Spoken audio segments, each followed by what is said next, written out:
कशाबद्दल ही बैठक आहे, काय काय चर्चा होणार आहे? असं आहे की आमची राष्ट्रवादी काँग्रेस पक्षाची नागपूर जिल्ह्याची आणि नागपूर शहराची बैठक या ठिकाणी बोलावण्यात आलेली आहे।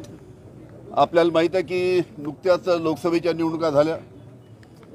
त्या लोकसभेच्या निवडणुकीमध्ये विदर्भातनं आम्ही एक जागा, वर्ध्याची जागा राष्ट्रवादी काँग्रेस पक्ष शरद पवार साहेबांच्या पक्षाच्या माध्यमातून तुतारी चिन्हावर लढवली होती आणि त्या ठिकाणी अमर काळे आमचे खासदार त्यानिमित्त निवडून आलेत आणि महाराष्ट्रामध्ये ज्या पद्धतीचं लोकसभेमध्ये मोठ्या प्रमाणात आमच्या जवळजवळ 31 जागा निवडून आल्यात। विदर्भात 10 पैकी 8 जागा आमच्या महाविकास आघाडीच्या निवडून आल्यात।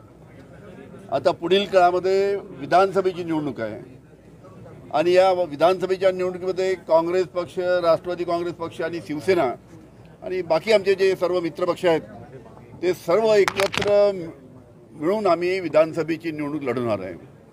त्याच्यामुळे नागपूर जिल्ह्यामध्ये, नागपूर शहरामध्ये आपण ज्या कोणती जागा मागायला पाहिजे, नागपूर ग्रामीणमध्ये ज्या जागा आहेत त्याच्या व्यतिरिक्त अजून कोणती जागा मागायला पाहिजे, याच्याबद्दल आमचे जे सर्व पदाधिकारी आहेत, सर्व सहकारी आहे, यांच्याबरोबर इथे चर्चा करू, त्यांचं मत ऐकून घेऊ आणि त्या पद्धतीनं जेव्हा महाविकास आघाडीच्या नेते मंडळीची एकत्र बैठक होईल त्या बैठकीमध्ये नागपूर शहरासाठी, नागपूर ग्रामीणसाठी आग्रह त्यानिमित्तानं धरला जाईल आणि त्याची चर्चा करण्याच्या दृष्टीनं आजची ही बैठक बोलावली आहे।